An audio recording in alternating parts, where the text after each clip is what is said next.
Se sei fermo da tempo sullo stesso punteggio, è perché ti mancano le conoscenze per progredire. Noi di Mattoscacco abbiamo creato la prima accademia di scacchi online per migliorare comodamente da casa. Vienici a trovare e scegli il corso più adatto alle tue esigenze. academy.mattoscacco.com. Ciao a tutti amici di Mattoscacco, ben ritrovati. Mi hanno chiesto di giocare una partita particolare con alla prima mossa A4 e alla seconda H4, quindi giocare un'apertura che prende il nome di apertura del granchio. Ok, uno studio nuovo nella piattaforma scacchistica di chess.com hanno creato ben 5-6 pagine sulla teoria che si potrebbe nascondere dietro questa sequenza di mosse, e chiaramente sono mosse poco frequenti.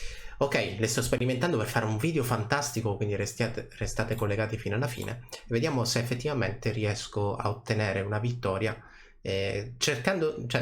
sacrificando dei tempi nel controllo del centro. Ricordate, tutte le aperture hanno in comune il controllo del centro.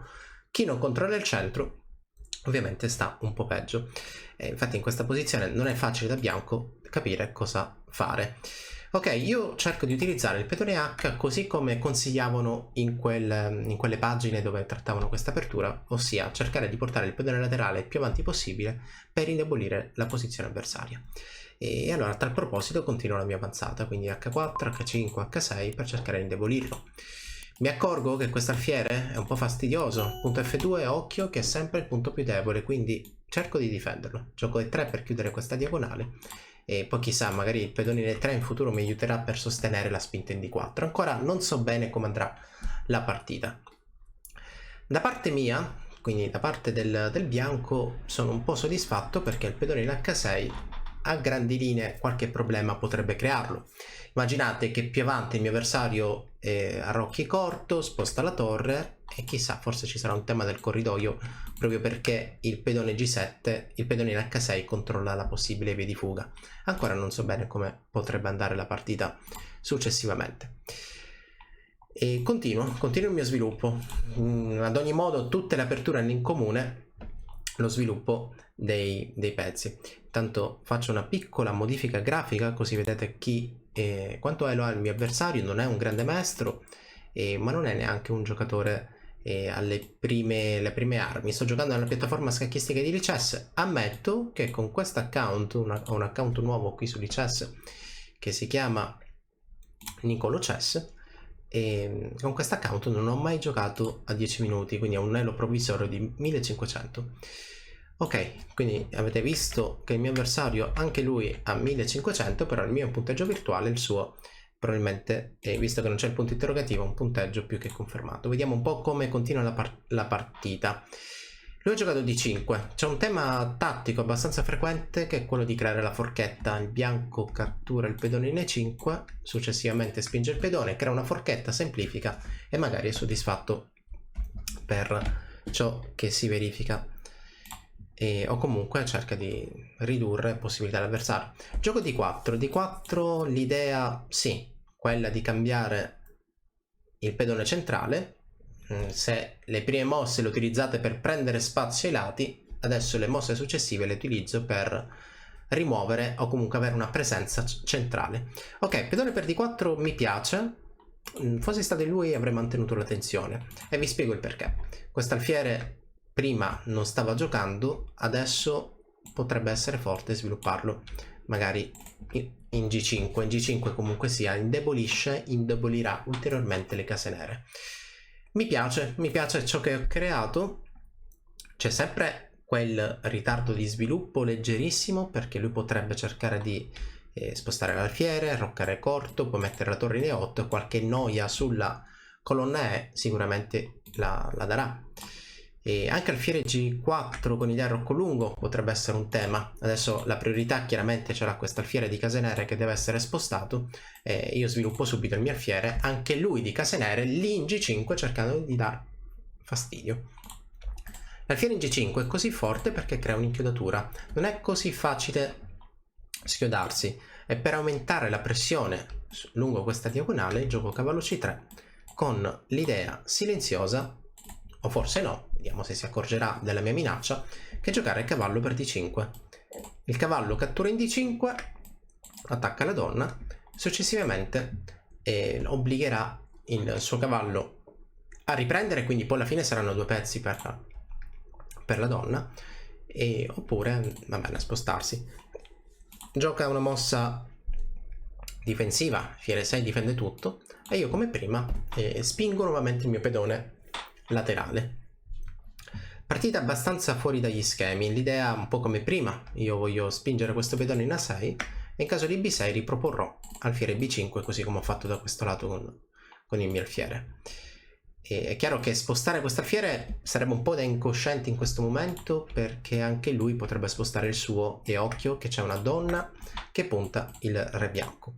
Devo un po' capire ancora come interpretare la mia posizione, se cercare di attaccare F6, ma non sembra così facile, forse qualcosa del genere.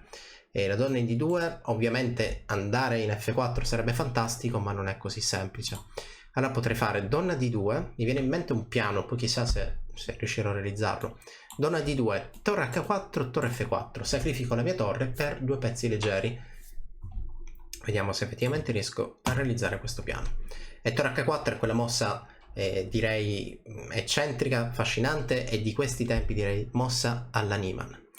Torre F4, sacrifico, la mia intenzione è chiara, voglio catturare F6 e la sua intenzione sarà altrettanto chiara perché mi elimina la torre, però dalle mie analisi la cattura in F6 sarà la successiva. Adesso mi accorgo che in realtà lui ha una mossa forte, ha questa intermedia cavallo H5 che ha visto, quindi adesso non è più facile e promettente come la consideravo prima.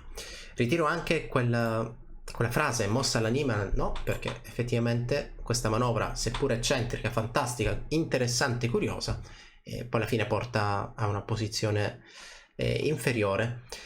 Ok, donna H4, mantengo l'attacco sulla donna nera, donna B4 mi sembra forte, mi minaccia a questo punto B2 e il punto A5, in realtà mi preoccupa molto di più la sua possibile cattura in B2.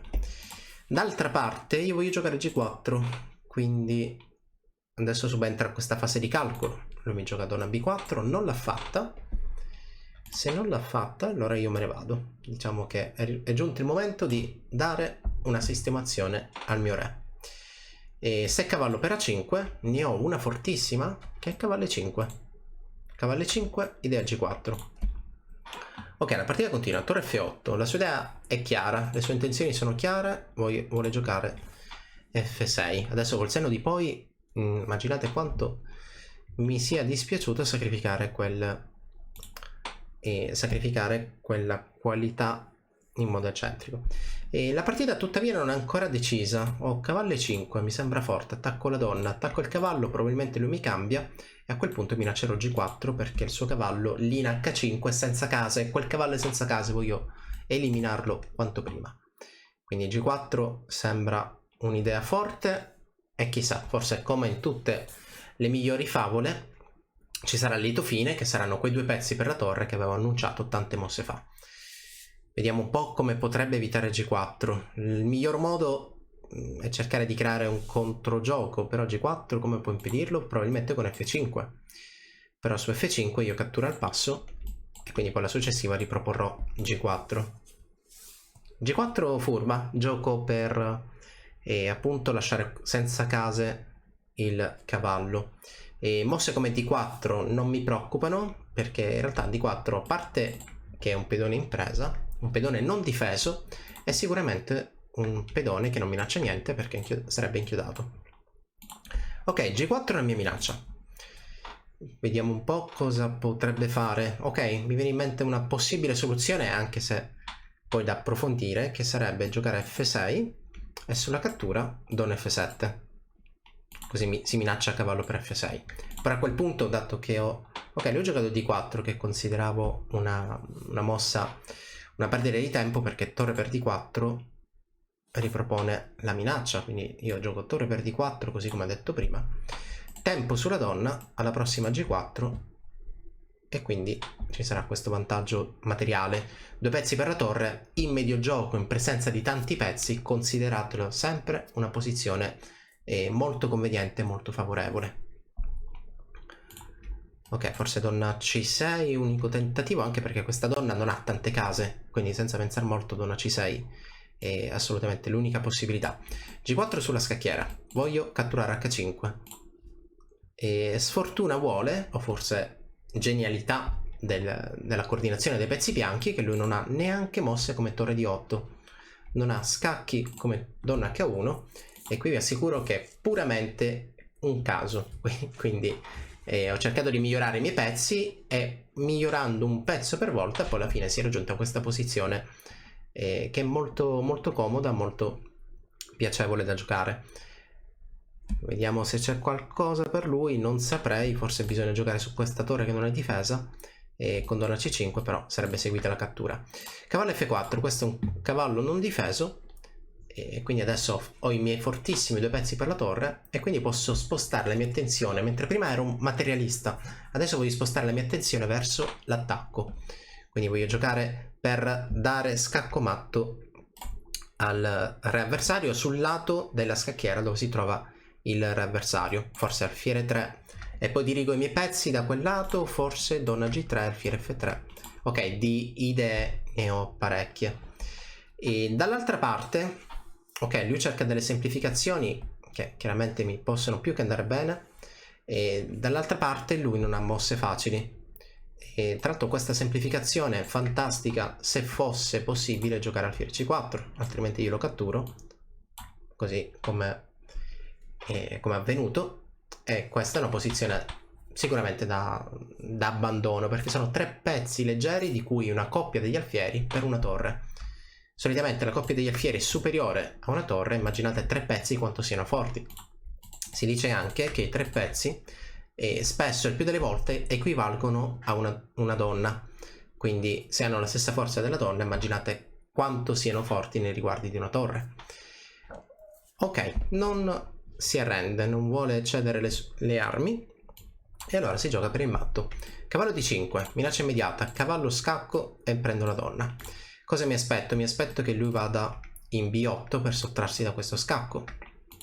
A quel punto cavallo 7 si potrebbe comunque giocare. E cavallo 7 c'è una piccola combinazione sul fatto che la donna poi perde il controllo, che mi ha giocato questa. Non me l'aspettavo, vediamo se c'è di meglio. Ma non è necessario in realtà. Catturo qui con fortissimo attacco. Ok, donne 7 adesso decisiva. Donne 7 minaccia matto, donne 7 minaccia la torre e attacco due pezzi non difesi e allora a questo punto sì, mi aspetto che il mio avversario, tale Jorman da non so dove, si arrenda. Ok, rivediamo rapidamente la partita. E apertura del granchio, dicevo che è un'apertura, una sequenza di mosse che io sconsiglio. Ok, dal punto di vista divertente, didattico, può essere interessante giocare posizioni inferiori per poi cercare di recuperare. E chiaramente se qualcuno mi chiedesse la giocheresti in torneo, la risposta sarebbe assolutamente no. Quindi il bianco prende spazio ai lati della scacchiera con la spinta del pedone H e infatti qui va bene, diciamo che spingendo il pedone H il più possibile un minimo di compenso si riesce a creare. A questo punto il giocatore che ha un vantaggio di spazio come adesso il nero dovrebbe cercare di essere aggressivo, cercare di far indietreggiare, di spingere indietro il proprio avversario, quindi E4 mi sembra una mossa forte. Se cavallo G5, questo è un cavallo non difeso, quindi qualsiasi mossa di cavallo nero creerà un altro problema. E d'altra parte direi che D5, un approccio più semplice, potrebbe essere una buona possibilità. Ok, la partita è andata in questo modo, D5 sulla scacchiera, questa D4 mi riporta in partita e così come dicevo prima, senz'altro alfiere D6 è la migliore possibilità che abbia il nero, mantenere la tensione e mantenere sicuramente un centro della scacchiera. Perché adesso, come vedete, anche la valutazione del computer cambia tantissimo, perché se prima dava vantaggio nero, adesso l'asticella porta leggermente il bianco in una posizione leggermente migliore. Ok, qui c'è una tattica sicuramente che non ho considerato, vediamo qual era, perché propone C4 e sulla cattura, forse cavallo C3, cavallo qui, Cosa c'è su? Perché considera C4 come mossa più forte? Ok, arrocco corto, va bene. E considera quella posizione vantaggiosa, però cavallo C3 mantengo comunque un piccolo vantaggio. Adesso mi sono inventato un piano fortissimo che in realtà poi non funziona per questa cavallo H5 intermedia. Comunque donna H4 attacco la donna, si sposta e cavallo E5 qui forte. Cosa ho fatto? Ho messo il re al sicuro, ho detto va bene, si ricomincia. F6, che è la mossa che stavo pensando, la considero come mossa migliore. Restituiamo da nero un pedone, però semplifichiamo un po', cerchiamo di respirare, di far, diciamo, eliminare dalla scacchiera i pezzi avversari. Il giocatore che è in vantaggio solitamente ha due strade per concretizzare: cercare di aumentare il proprio vantaggio, oppure può restituirlo per ottenere posizioni più facili, come in questo caso F6 poteva essere mossa migliore. Cavallo 5, il cambio adesso paralizza un po' il gioco del nero, perché la spinta del pedone F non è possibile, e D4 un pedone in presa, e a questo punto G4 porta a due pezzi per la torre, che per come ha giocato lui, in modo un po' superficiale, forse diciamo preso dall'istinto, dopo alfiere C4 chiaramente la ripresa porta a una posizione vinta. Ci sono più modi per concretizzare, io ho giocato cavallo D5 idea cavallo 7, perché in caso di re P8 mi veniva in mente questa sequenza qui. Ce ne sono due che mi piacciono. La prima è questa: apro la diagonale dell'alfiere. La seconda, cavallo 7, perché in caso di donna C5 che mi attacca la torre, c'è questa tattica nascosta nella quale la donna interviene sulla torre avversaria. Quindi io cambio, lui mi cambia, scacco intermedio, interviene la donna e la posizione è vinta. Ok, primo esperimento con questa nuova apertura, questa apertura del granchio è andata bene. Spero che questo video vi sia piaciuto. Se avete domande, commenti eccetera, come sempre scriveteli lì nei commenti del video. Appuntamento alla prossima.